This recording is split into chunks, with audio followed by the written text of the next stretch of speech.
Welcome. We're reading the entire Bible, including the Apocrypha and the Pseudipigrapha. Yesterday, as I was going through some things that I'm discarding, storage and things like that, I emptied out an entire storage unit. I feel so happy and light, getting rid of things I haven't used in years and years and years. I've looked like, what is this stuff? What am I paying for? What is this? So I'm going through everything. I'm going through everything. And I came across, and there were plenty of books, plenty of books, plenty of books. I love books. I'm a book fanatic. And I came across this book, and I had to chuckle at myself. Here's why. Here's why I had a very good chuckle. This book I bought back in, I might still have the receipt inside this book. I don't see the receipt. Sometimes I leave the receipt or the price inside the book. I bought this book, oh, I don't know, maybe 15, 20 years ago. And today I look at this book and I just chuckle. You know why? Do you know why? Let's look at these names of God.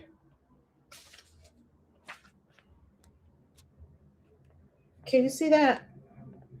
Can you see that? Names of God with their pronunciation. Can you see that? These are all Anunnaki.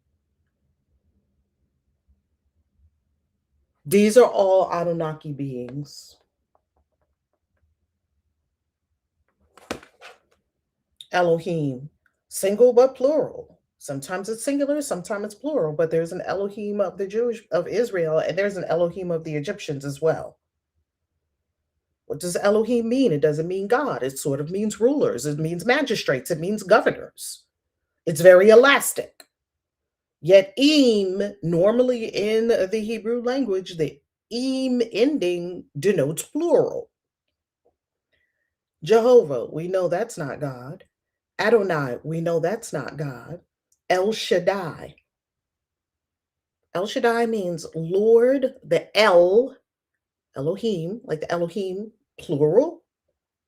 The El of the mountain or the steppe or the plain. That's what El Shaddai means. Jehovah Jireh, Jehovah Rapha, Jehovah Nisi, Jehovah Shalom, Jehovah Sidkenu. You know them. El Elyon, that does not mean most high. El Elyon means the L that is above the others, the high L, the boss L, the big L. It does not mean most high. These words have come to us and have been massaged over time in their meaning. Where did these words originate? They originated with their meanings and their creators in the Sumerian texts that hail back to the Anunnaki, those who from heaven came to earth. Those who from the sky, when I say heaven, I do not mean a metaphysical place where people go after they die. Heaven in this context would actually refer to the sky, the stars, space travelers, star travelers. I mean, dear, dear, we know you are fabulous. We know you are fabulous, dear. We have seen your fabulousness. Yes. But with the books and the clothes. Me too. Books and clothes are the bulk of what I have in my house, just so everyone knows what I'm referring to. This whole names of God, wow. Did you ever wonder why there were so many names for a nameless entity? For a nameless isness. I won't even say entity because God, the real true God, the infinite source, is not limited to being an entity. The real true infinite source is non personal, non linear, non human. How did our God, the God of the Bible, the gods of the Bible, because the Bible speaks of many gods, not just one God, how did the gods of the Bible get to be so anthropomorphic? We made them anthropomorphic over time. Welcome to the Bible and the Apocrypha and parts of the Pseudipigrapha. Today we are in Enoch. Let's go. The Book of Enoch. Come on, Enoch. Yesterday I made peace with Enoch. Oh, hold on. I've got to have a conversation with the screen share. One second. And now, screen share, I bid you behave yourself. I bid you to stay on as long as I say to stay on and to come off when I say come off. Yes, Reverend. Yes, Reverend Evelyn. We love to make shit up. We love it. We're storytelling beings, aren't we? We're storytelling beings. You were right, dear, with that.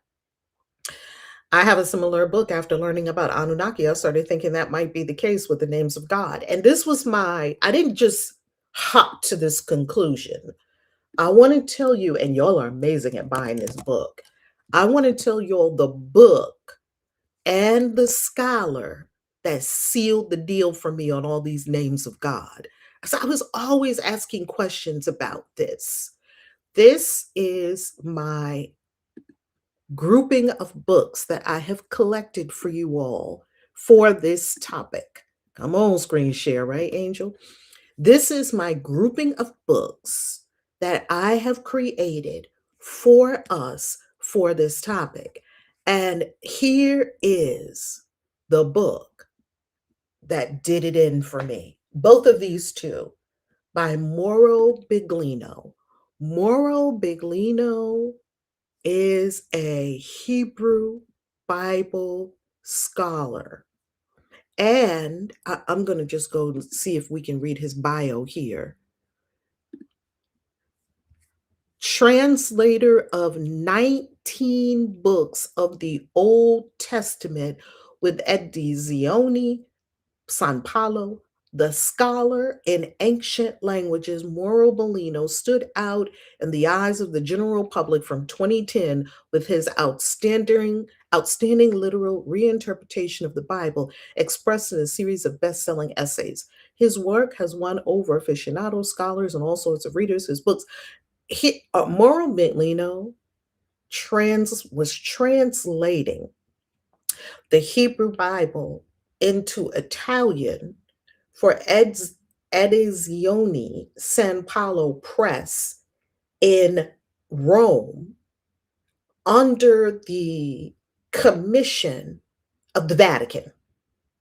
The Vatican hired this press to create interlinear Bibles. And an interlinear Bible is exactly what we use at scriptureforall.org. There's an interlinear Bible right here for Hebrew and Greek. And an interlinear Bible must be exact. It is not a translation. So if we look at Genesis 1:1, this is the interlinear right here. In beginning, he created Elohim, the heavens and the earth she became chaos and vacancy and darkness over surfaces of and spirit of Elohim vibrating over surface of the waters. This is a transliteration. A transliteration means we just take the very words as they're written, and we just give you the English or the Italian equivalent or the French equivalent, whatever transliteration you're making. Of course, the transliteration will not make sense in the new language because the two languages do not agree on sentence structure, verb tense, all these types of differences between the two languages. Yet, if you just wanted to see word for word what it's saying from Hebrew to English, you have it. However, this is a translation. We have to make it legible and sensical in the new language. So what we get in our Bible is, in the beginning, God created the heaven and the earth. Well, that's not what the original said. That's the translated version based on people who want you to believe a narrative. That's not even what it says. In the beginning of what? Hebrew scholars tell you that the very first word of the Bible, Bereshit, the first word of the Bible, Bereshit, does not mean in the beginning. It sort of means like at the beginning of this story, like there was something else before it. And obviously, it was something else before it because he created the heavens and the earth, and darkness was over the surface of the abyss and over the waters. What waters are we talking about? And something else was already here because it's they. There's so much going on here in the original Hebrew that does not get translated over into English. Just doesn't, it's dumbed down. It's good for churchgoers. In the beginning, God created the heaven and the earth. But Elohim, what about Elohim? Well, Elohim means God, except when we go to Exodus, which we will be reading soon, it says the Elohim of the Egyptians. So what are we talking about? If does Elohim mean the all God? Or does Elohim kind of mean your God and then I still have my God? Or does Elohim mean gods? So these nuances do not carry over into the translation. Another word about translation. Translation. Let me make sure I'm still in the right. Oh, you know what? Hold on. Let me skip over. Hold on. Let me share this particular screen that I'm sharing because I'm sharing something else now. And I realized that I still had it on Book of Enoch. It's doing exactly what I told it to do. So thank you. Now I'm showing you scripture for all. Stay right there. Okay, this is what we have in Scripture for All. And if you want to see where I got that from, scriptureforall.org. The four is a letter. And here we have the Greek and Hebrew interlinear Bible. It simply tells us what the Greek originally said. So if we go to Malachi, or what the Hebrew originally said. So if we go to Malachi and we look at load of, word of, Yahweh to Israel and hand of Malachi. I love you, he says, Yahweh. And you say, in what? You love us? Okay, that doesn't make sense in English. Let's go over here. The burden of the word of the Lord to Israel by Malachi. I have loved you, saith the Lord. Okay, so we see this is the translation. This is the transliteration. So I want to be very clear in my sharing and in my languaging because there are worlds between some of the original scriptures and the Bibles we currently use. Why? Because not only were they translated, and let me say a word about translation. When you look at your Bible, I have my beautiful Bible collection here. I have many Bibles. I have a beautiful Bible collection. I absolutely love my Bibles. Absolutely love these Bibles. If I see an old picture Bible somewhere in a thrift shop, I buy it just like that. Hold on. Let me show you one of them. Hold on. Hold on. Some of these Bibles down here on the bookshelf. Hold on. Let me show you one of my favorite Bibles, one of my Big Daddy Bibles. This is one of my Big Daddy Bibles that I have my witchy shit inside of, okay?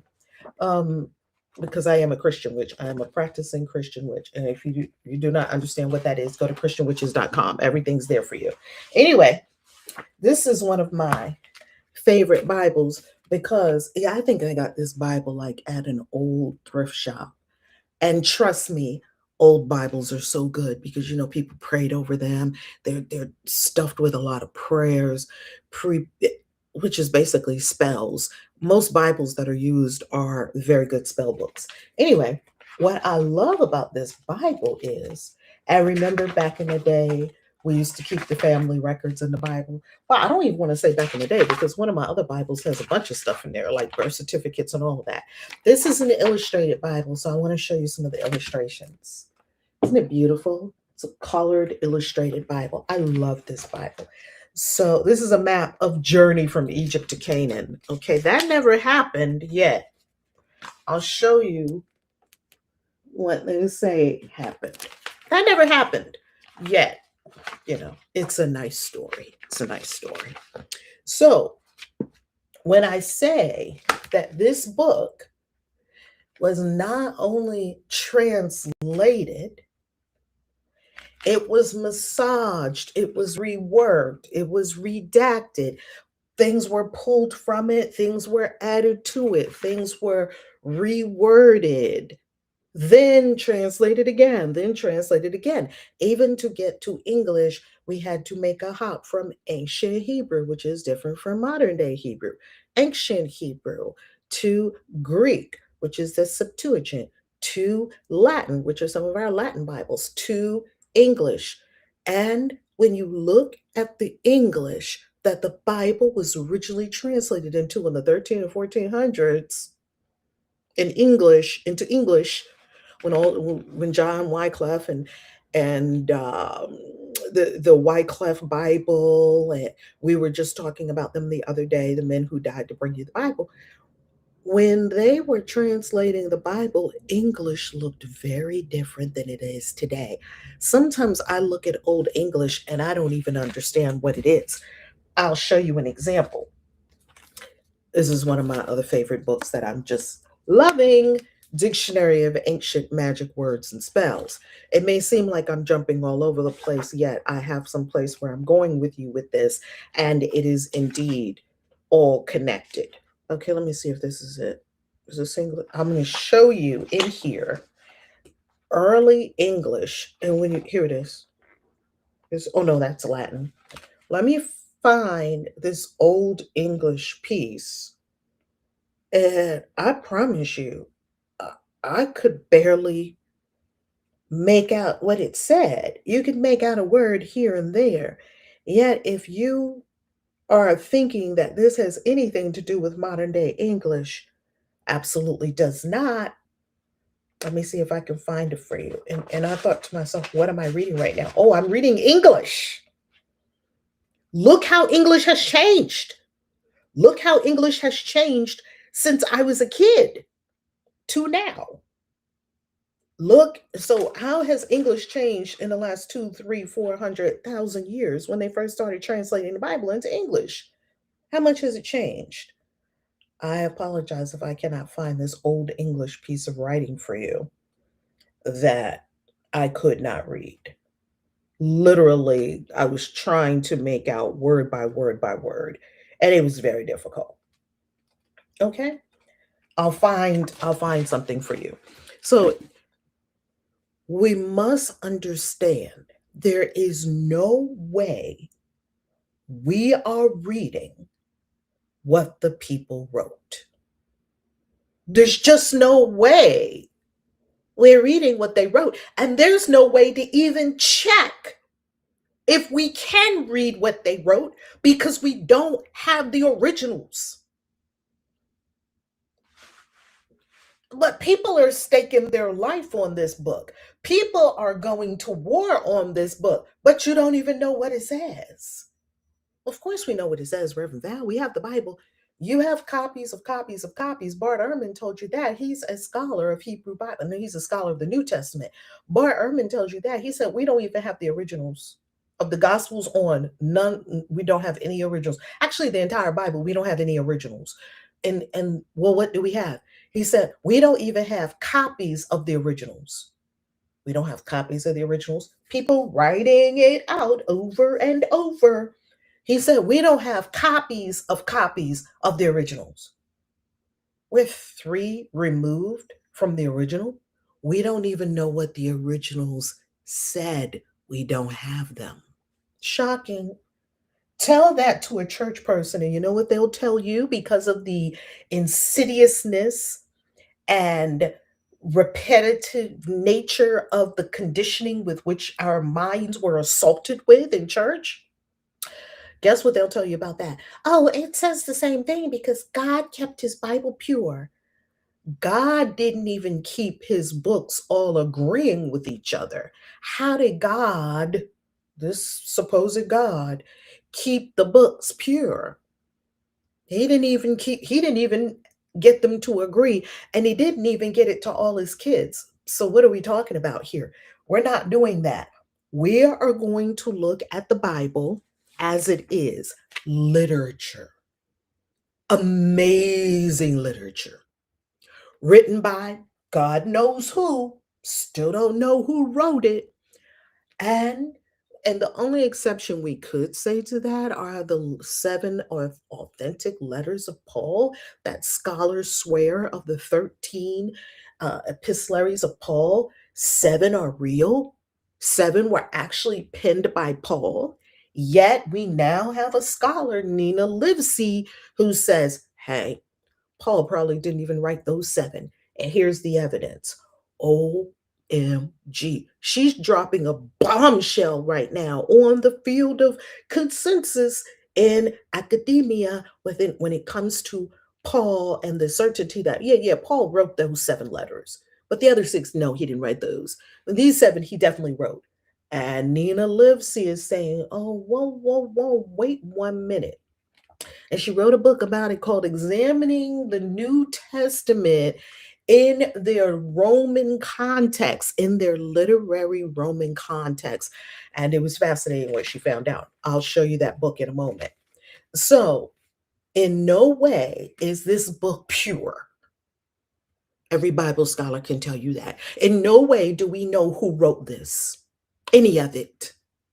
We do not have the originals of any of it.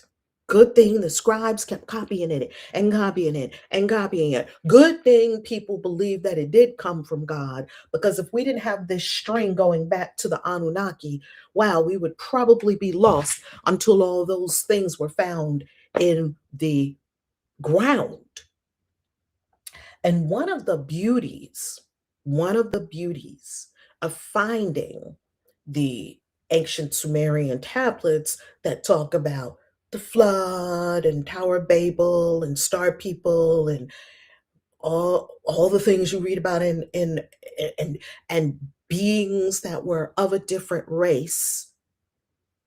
When I say race, I don't mean color. I'm talking about a different actual kind of being, like an ape versus a human. Well, an Anunnaki versus a human versus a watcher. And the watchers wanted to have sex with the women, and they did. And here we have the Book of Enoch, and we have all these beings that got together with these women, these 200 watchers, and led by Azazel or Semyaza. And next thing you know, or Semyaza, there was no J back then, Semyaza. Well, next thing you know, giants. And the giants are just a big problem because they eat the people. Giants, they're cannibals. They're so huge, out of control, just mucking everything up. So we had to have a flood and kill everybody, including the animals. Now, I often wonder this about God. God can snap God's finger and all the people at the Tower of Babel speak a different language. But God can't snap God's finger and make all the people of the world speak one language after he saw that it was getting so crazy, these nations against nations against nations. Just a question. How about we just all spoke one language? That would solve a lot of problems. But God can't do that because this God in the Bible is not a very sensible person. I also wondered, why does God need a flood? Why does the infinite source, who made everything from a word, didn't manipulate things, supposedly made everything, God said it and it was so. Why didn't God say, all your bad giants and all your bad people dead?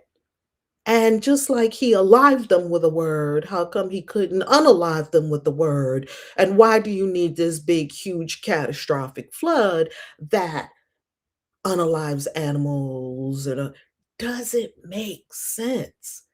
I'll tell you what does make sense.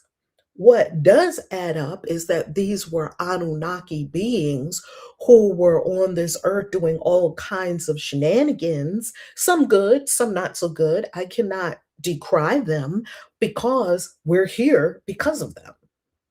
I'm thankful. I cannot, if everything we read in these accounts have any merit whatsoever, I'm very thankful that they did decide to do this mashup. I'm very thankful for all of it. Otherwise, I would not be sitting here right now talking to you.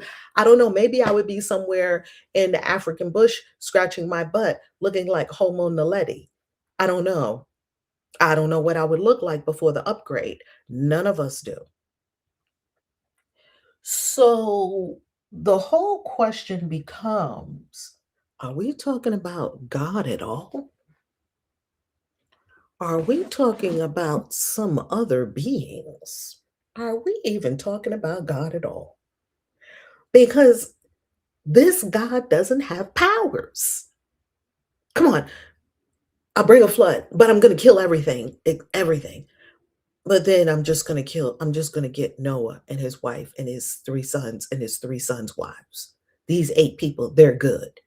But everybody else is, no one else was good. Okay. If it's just 8, why do we need an ark? Why do we need a flood? God, just snap your fingers, unalive the ones that are not good. Are you God or what? If I was in heaven talking to this God, I would be saying, where's your powers? Where are your powers? Because you're doing too much. That's because it's not God. It's very simple. Occam's razor. What is Occam's razor? The most to the point, direct answer is the answer. Occam's razor. The Sumerians were right. Occam's razor. We were created from some lower species mixed with the Anunnaki. That's the answer. Period. It answers all the other questions. I haven't found one question yet that Anunnaki result did not solve. And so the Anunnaki became known as gods. There you have it. There's some of their names right here. Here's some of their names right here. I don't see Elion on this list, but El Elyon. He was doing the most, doing too much, doing too much. And this is what made us begin to have a hate relationship with our Creator. It instilled in us self-hatred because clearly our Creator hates us and thinks we're wicked and evil. And not only will our Creator absolutely destroy you and banish you at a moment's notice and destroy everything, this same Creator will send you off to his arch nemesis realm, hell, and you'll be there forever. What? You can't win with this being. You can't. This God is, what kind of God is this? This God is horrible. So let's go back to translation. Does the Book of Enoch teach about Christ? Oh, that's an excellent question. That is an excellent question. Oh my goodness. That is such a good question. Oh my goodness. It depends upon which book of Enoch you're talking about, because we have 3. So one book of Enoch does not yet, could have been amended after Christ. And another book of Enoch was written far after Christ. So it would have talked about Christ. We have 3 books of Enoch. And I'll give you the exact dates. The dates, I will give you the exact dates of the books of Enoch.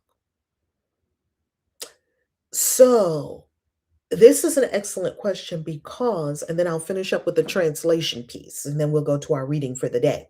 We got the commentary at the top end of the show today, or this episode. It's not a show, it's an episode. That many faith-filled zealots went back and amended certain scriptures to make it look like it was a prophecy about Jesus.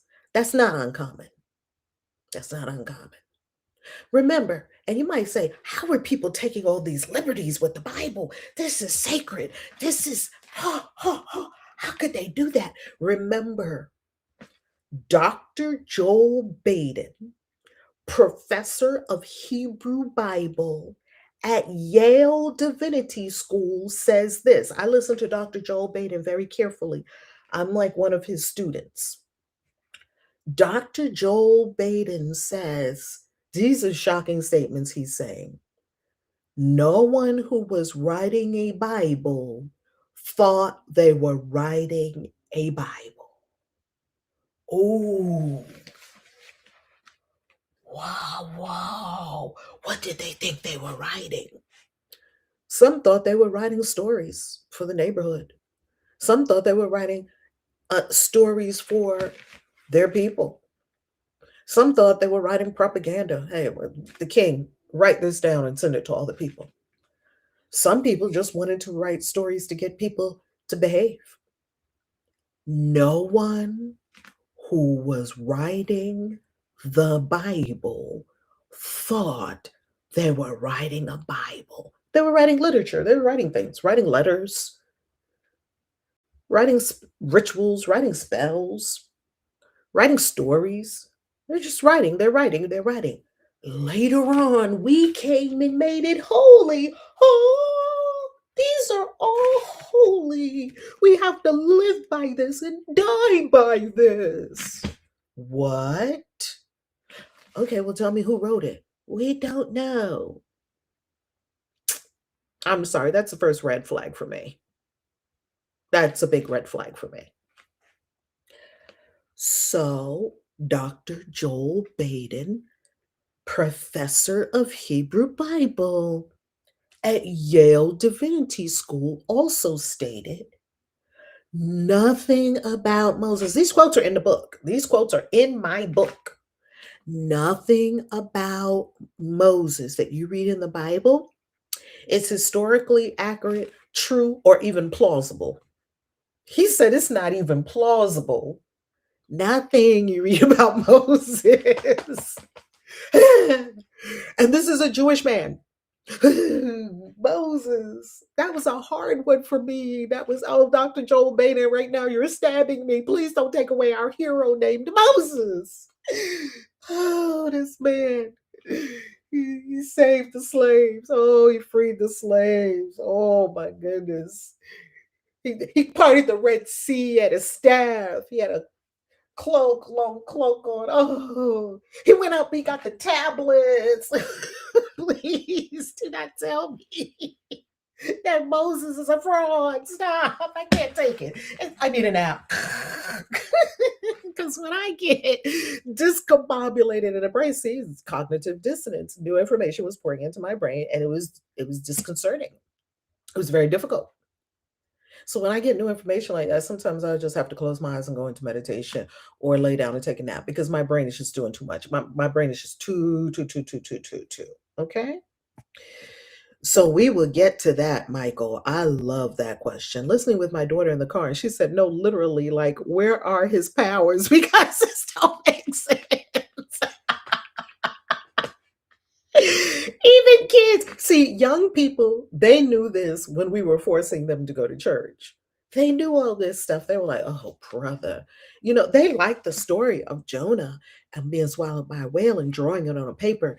After a while, kids knew, wait a minute, this is a racket. You knew when you were a kid that it was a racket. You knew it was a racket. No one writing the Bible knew they were writing the Bible. Exactly. Head explosion. Right, Angel? No one.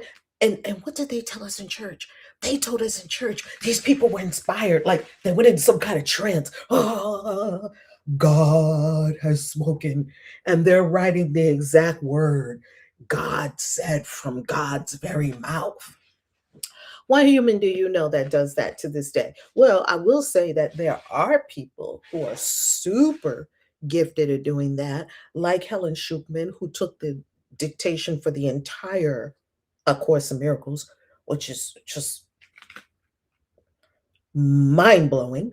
And I don't love A Course in Miracles because it's a quote unquote channeled work, but she doesn't call it a channeled work. She just said she started receiving messages and she wrote them down from Christ, from Jesus Christ.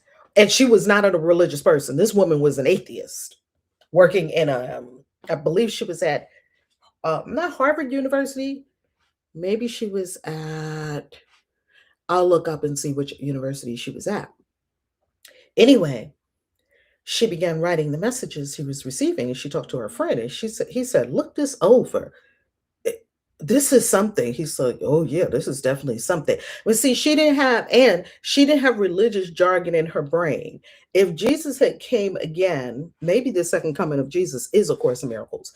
If he had come again to a religious person, he would have had to fight through all their religious filter. See, she was just a clear vessel. She didn't have all the religious dogma and stuff. This is a professor, highly linear, and very mind super sharp. So when she started receiving messages and she just started writing it down, she said, what is this? This is something. So she calls herself a scribe.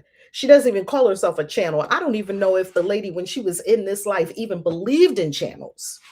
I don't even think she believed in it, because she was a very logical, she was a professor at a very, I think it was New York University. It'll come to me. I'll look it up. And you would know that about Helen Schuchman of A Course in Miracles, because they never talk about that part, because that's not the important part. So I don't love A Course in Miracles because that happened, or because that's how she received it and how we received it. I love A Course in Miracles because it just reads as truth. When I'm reading it, like, ooh, like my truth bells are just ringing, like, ooh, yeah, my mind does that. Ooh, what's the solution? It's a spiritual psychology book. So if you don't know what I'm referring to with regard to A Course in Miracles, hold on, let me see if I can get you that detail. So first, I gave you this link already. So we started with Moral Bigolino, The Naked Bible, and Gods of the Bible. You see how many high ratings they have? Absolutely outstanding. These books are absolutely outstanding. Do not get A Course in Miracles. Do not get A Course in Miracles from Amazon. Do not buy it directly. You can buy it, I guess, from Barnes and Noble or something like that. Yet, if you do, buy it from Money to Vortex. Woo! This is an excellent question, ACIM. This is an excellent question, Tasha. Again, I ask, why would the infinite source need such human intervention for so many occurrences? Exactly, because it wasn't the infinite source at all. It was actually humans, humans and human-like beings running around doing these things. Columbia University, that was it. Thank you, Reverend Evelyn. Oh, I'm seeing New York, and I'm like, was it New York University? Columbia. Yes. Thank you so much, Reverend Evelyn. Thank you. So when you buy A Course in Miracles, buy it from acim.org, or actually you can read it here. You don't even have to buy it. And then if you do read it here, please do give a gift to ACIM. Okay? It's very easy. You just go right there and just give a gift. If ACIM has done anything for you, it has done a lot for me. That's why I love gifting to places that gift to me spiritually. Okay. I love that. So you can read it right here online. Read ACIM. And before, years ago, they only had the lessons on here. Now they have the text. Oh my goodness. You can just get lost in the entire ACIM workbook for students, text, manual for teachers, psychotherapy, song of prayer. Look at that. You can read it free online. That means give money for that, because that's not free. You can read it free, yet it's not free, right? It's not free to produce it. It's just like this show here, this episode here of reading the Bible. You can watch it free. It's not free to do it. So keep in mind that to take care of those kinds of people who are lifting human consciousness and taking care of us on the planet and bringing us A Course in Miracles and translated into 60, 70, 80, 90 languages around the world. That's incredible. So the whole world can read A Course in Miracles. I did the entire A Course in Miracles lessons on this channel in 2022. People still watch it. Still watch it. Still watch it all the time. Go back and watch it. You can do the entire year, and you can just turn it on every morning and just let Reverend Val read it to you. If you don't want to read it, let Reverend Val read it to you. So there are instances where you do have a human or a couple of humans or a group of humans. There have been many humans throughout the ages who can receive clear messages from other dimensions, because all of us are multidimensional. All of us are multidimensional. You've received many messages probably from other dimensions by now. Multiple people throughout human history have done that. So I am not dismissing the idea that God, the true infinite source, not the Anunnaki running around playing God, that the true infinite source can relay messages to people, long messages to people, and they can receive them, write them, and share them with the world. I read books like that. So I'm not decrying that part. I'm not saying that that's not possible. I'm saying that the Bible is doing something completely different. The Bible isn't even as coherent as one part of A Course in Miracles. A Course in Miracles is a big, thick book like this, and it is completely, it's 4 parts to it. It is completely coherent, and we know where it came from. And you can read it for yourself and test it for yourself and see if it makes any sense to you or not. If it does, work with it. If it doesn't, leave it alone. Go to something else. Just like the Urantia book, that book has been fascinating to me for many years. I'll show you the Urantia book. Very fascinating. Very fascinating.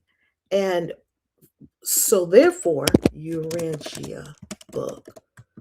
This book is, I have picked this book up so many times. And every time I pick that book up, every time I pick up the Urantia book, my brain starts melting. Literally. Literally. But you can read the whole thing online. I guess this is all public domain. I don't know if it's copyrighted or not. The Urantia book will blow your head wide open. Okay? And people receive that. That came from somewhere and people wrote it down. I won't say exactly where it came from because I don't know. I don't know where they say it came from. I think they say it came from beings who are multidimensional beings who teach about God, which there are many in this universe. There are so many multidimensional beings that help us get back to the infinite source and to stop believing children's fairy tales that are in this. They were like, oh man, these people so love books. We have to send them another book because they're just glued to books. They're just glued to this book. And that's probably why, Jesus came back and started talking to Helen Schucman so that she could help us, please. So when we look at the Bible, it is a completely different story. We can research the Bible. We can test the Bible. We can read the Bible. We can come to our own conclusions. And thus far, we have seen that the Bible does not stand the test of being a set of books that are from God. Period. Period. My church does study of ACIM after services each Sunday. Don't understand everything, but it has profound teaching. Oh my goodness. Virtual Vita, I'm shocked. I love your church. Your church does a study of ACIM after service each Sunday. That's what needs to replace all the Bible study. ACIM. We don't need the Bible to keep mucking us up. We don't need that. I love that. That book was profound and a great catalyst for my mind awakening. I enjoyed when we read through ACIM in 2022. I still support them to this day. Tia, you're an angel. You're an advanced being on this planet, that's for sure. You're an advanced being on this planet. We just love that. We just love that. See, because not only are we doing our own inner work of pouring love onto this entire planet and this entire cosmos every day, right? Love, joy. You're in that vibration. You have your chosen vibration. Your chosen vibration is love, peace, bliss, beauty, inspiration, creativity, upliftment, right? Sharing, teaching, wisdom, power, love, right? These are our chosen vibrations, enthusiasm, right? This is your chosen vibration. Now, when you have a chosen vibration, it emanates. You're never experiencing the vibration by yourself. It emanates. So because it emanates, because energy is contagious, it's emanating around the whole planet. So for all of us who are doing this beautiful work of gathering every morning to hold this very high vibration of oneness and love and grace and beauty for the entire planet and the entire cosmos, and then you have people over here who are working to get ACIM to people so that they can change their mind. You have people over here working to get the Urantia book to people to help them understand our origins and there's always some kind of space connection with it. That's very fascinating. So let me get back to translation and then read A Course in Miracles. Oh, and by the way, I've got to tell you something. Wasn't 2022 amazing? Dia was there, Angel was there, and quantum manifestation that year, the 222 quantum manifestation event, amazing. The Christian Witches Convention, amazing, which is coming up in Memorial Day weekend, and I have not announced yet to the public. The mystery school knows, but we have not announced yet to the public the theme for this year's Christian Witches Convention, the Saturday night party. Is going to be so fun. So the Christian Witches Convention is coming up on Memorial Day weekend in New Orleans. Mark your calendar. Now, to wrap this word up about translation is this: translators must make decisions. So a translation cannot be pure.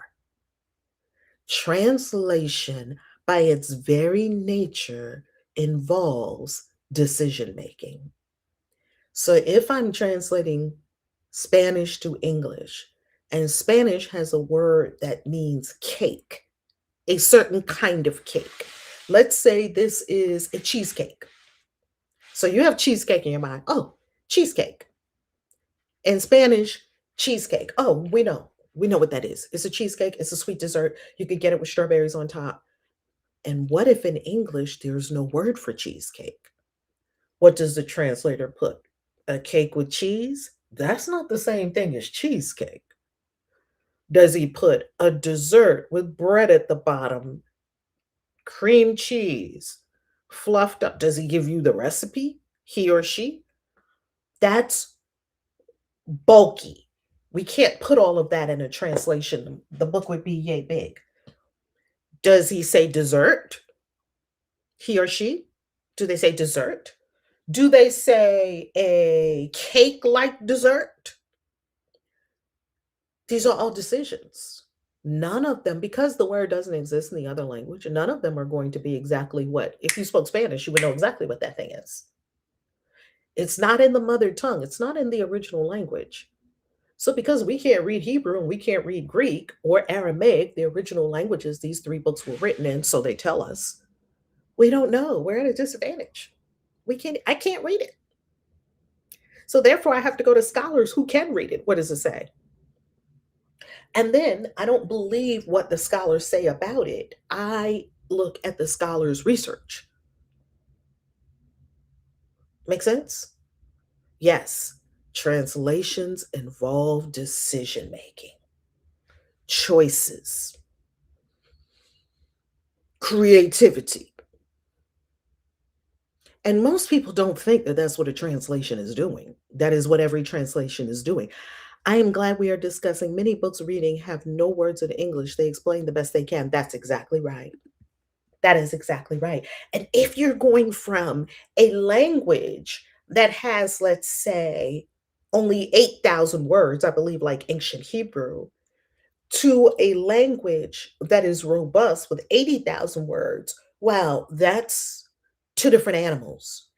And the reverse is true. If you're going from a language that has 80,000 words to a language that only uses 20,000 words or just symbols, it's different. Different languages work differently. Spanish works differently from English. Yesterday, I'll give you one simple example. English, we say orange juice. The noun comes after the descriptor. I want juice, orange juice, cranberry juice, green juice. And in Spanish, we put juice first to tell the person what the thing is. Then we could put the descriptor after it. Jugo naranja. Okay, I want orange juice. Jugo verde. Okay, I want green juice. Jugo, sandia. Jugo sandia. Okay, I want watermelon juice. It's the exact opposite. So understand that when we're reading these things, I pray this truly helps us to understand the Bible and appreciate the Bible so much more because we understand what we're dealing with. And when we see a translation, we say, oh, okay, that team had to make a lot of decisions, and I'm not getting the true source. And if you want to, you could go out there and learn Greek, Hebrew, and Aramaic. I haven't done that yet I may sometime in the future, so I can read it for myself. In the meantime, we've got to use the resources of people who do read it and tell us what it says. Enoch.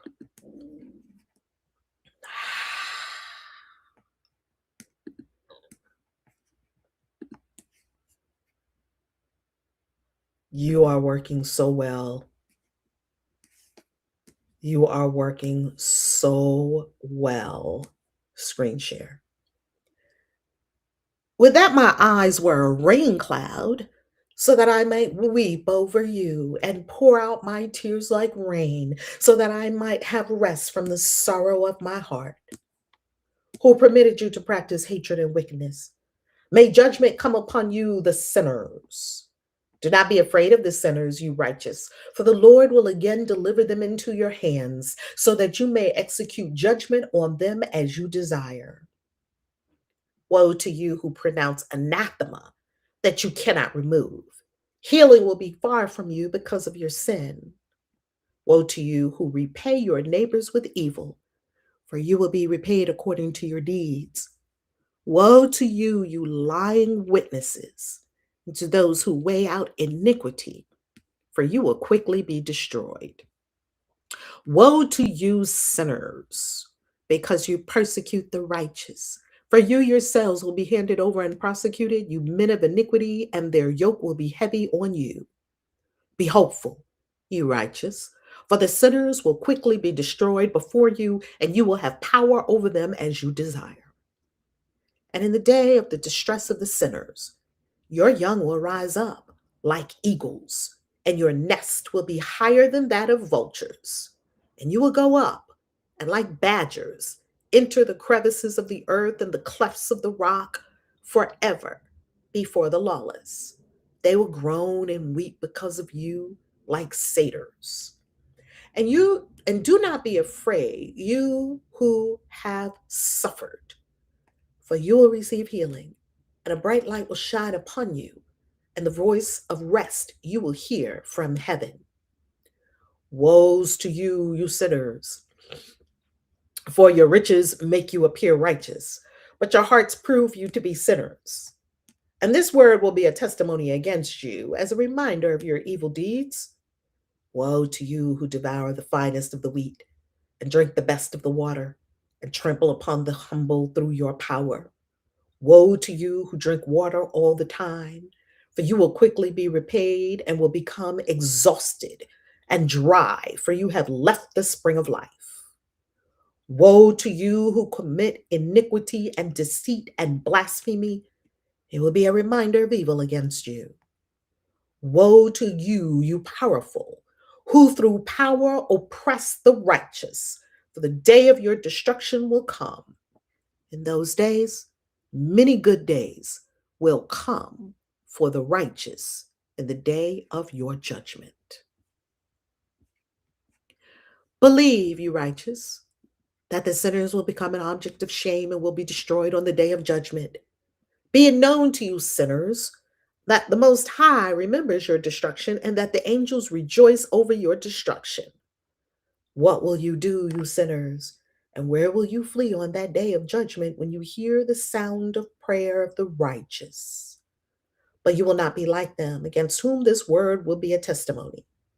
You have been associated with the sinners.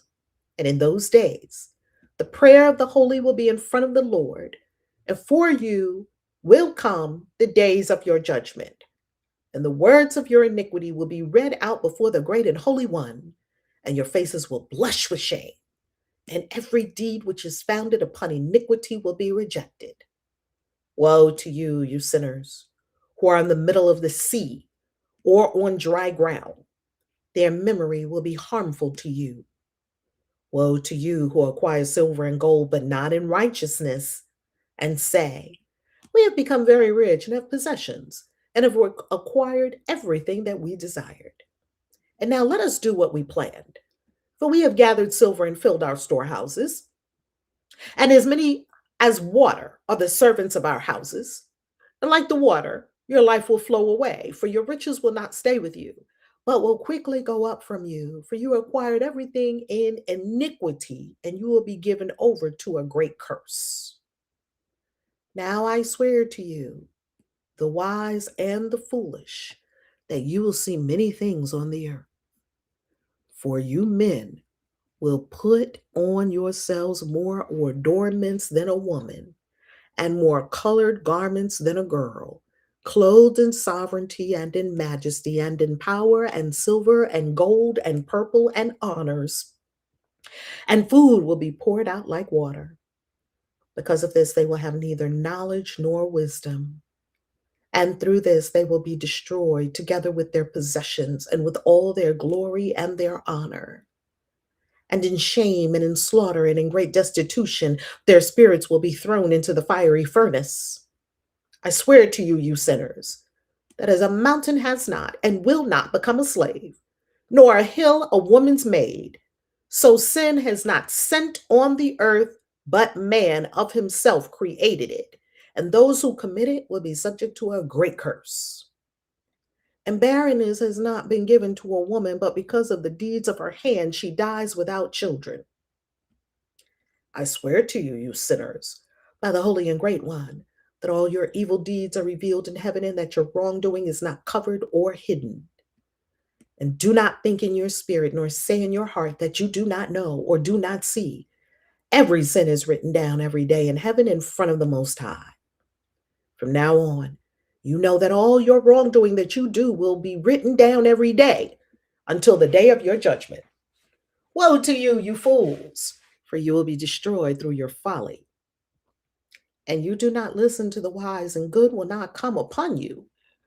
And now know that you are ready for the day of destruction.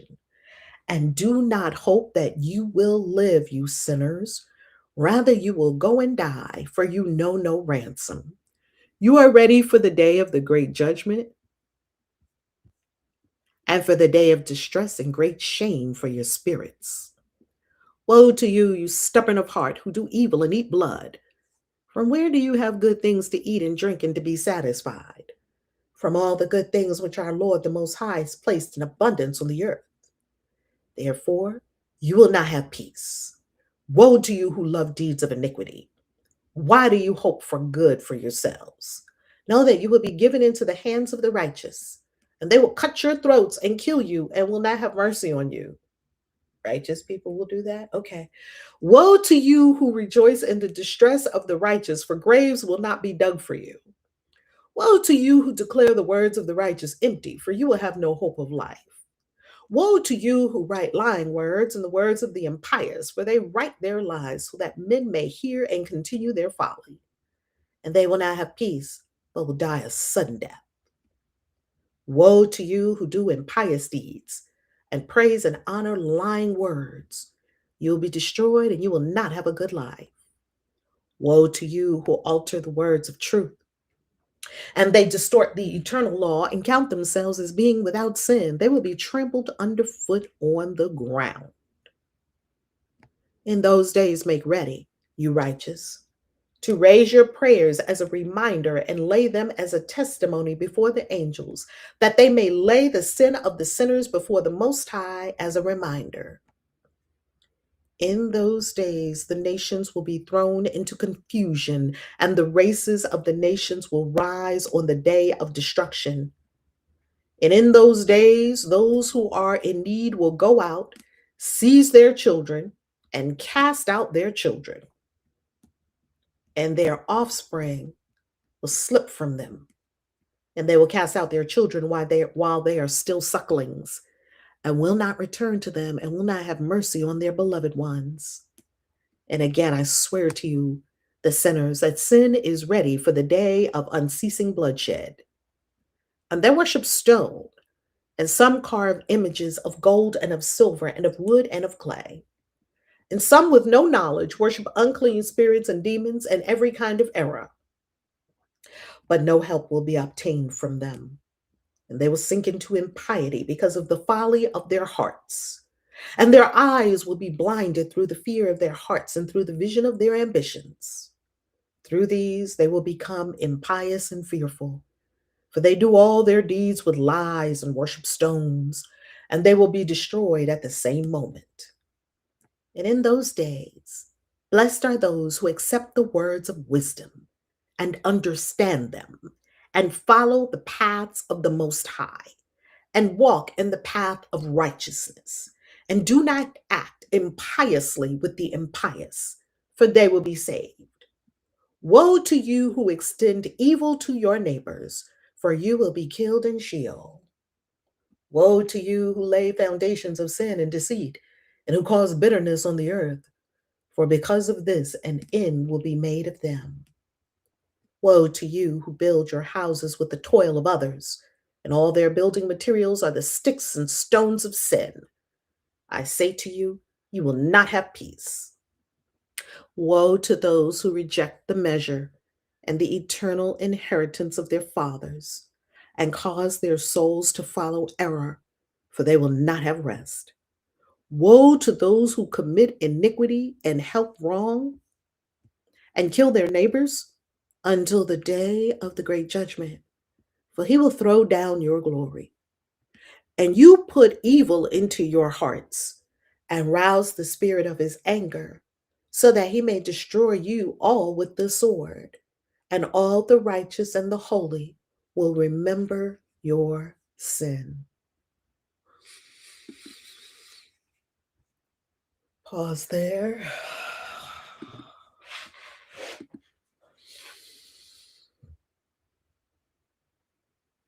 So we're turning the righteous people into murderers now, Enoch.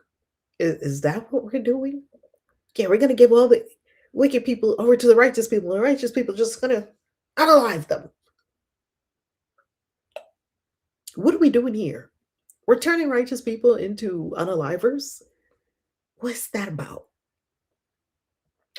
What about, and women, you can't have children because of the evil of your hands? Is that why women are barren?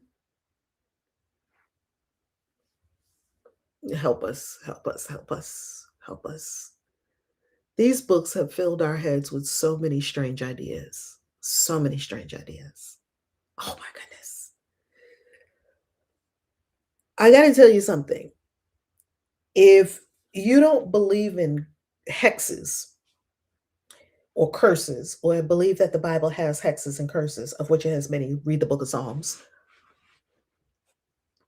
Enoch, I just saw more hexes and curses in these days of reading Enoch, and this is going to happen to you, and that's going to happen to you, and that's good. It's hex after hex after hex. It's curse after curse after curse. And I could be saying that because I'm a witch, and so I see things with witch eyes. That's what it looks like to me. We're going to call it a day because I certainly did give us quite a bit at the top of this conversation. I love you. I am so happy you are here every day in this conversation. I love you. I love your questions. I love the conversation we get to have about this. I love the unraveling we're all doing together. I love the cleansing of our consciousness we're doing. I love the expansion. I love the research. I love the testing. I love the grappling with one's own beliefs within oneself, which is not easy. So when we do it together in community, it just feels right in my soul. And I love that for us. And I love our ascension. And I love our being free from things that we thought for years and years and years. And I love that. Peace. Kaisi out.